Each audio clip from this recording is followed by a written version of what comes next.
धाड़ेलनि खे धोई पोई दूल्ह दो दो ठाहियो वियो। जिनसी बुखियुनि बगड़नि खे हरणियुनि ते हेरायो वियो। किन खे चठ वज़ारत आछे चाह मंझां चटरायो वियो। किन खे शौक़ मां सरदारीअ जो पटको भी पारायो वियो। किन खे फिरणी कुर्सी चाढ़े कोझो कमु करायो वियो। किन खां सारो सिंधू मुंहिंजो लेखो ॾेई लिखारायो वियो। किन खे ठीका ठठ ॾेई पेजारो ते परचायो वियो। जेको कीन विकाणो तंहिंखे मिंटनि में मारायो वियो। मुंहिंजे भूअ खे बख़्शिश सम्झी बगड़नि खां भेलायो वियो। सहे जहिड़ी मुंहिंजी सिंध खे कुतनि खां कुरटायो वियो।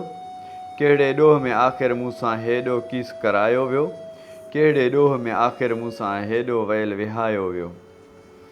काल बि मूं लाइ फाही हुई ऐं अॼु बि मूं लाइ फाही आहे। हितकाल वॾेरा शाही हुई ऐं अॼु बि वॾेरा शाही आहे। काल बि साॻी धूड़ हुई ऐं अॼु बि साॻी छाही आहे।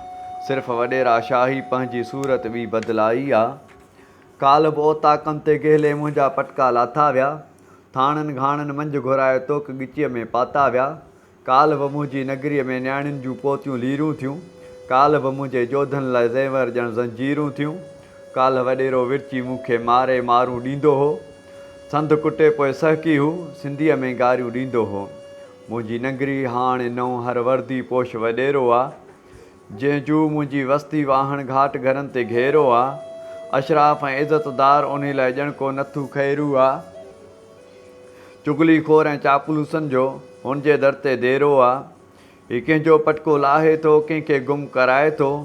पंहिंजनि सां मुर्गियूं खाए थो मारूअनि खे मुर्गो ठाहे थो। हर सिंधीअ खे एजेंट ऐं काफ़र कोटे कुटराए थो।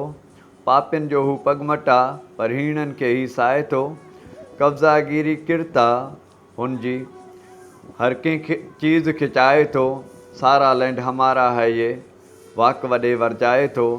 मुंहिंजा शहर ऐं वाहण वस्तियूं ॾीत बिना गिड़काए थो। पर ॼाम शोरे जे छोरनि खां कुझु छिरके थो लहराए थो।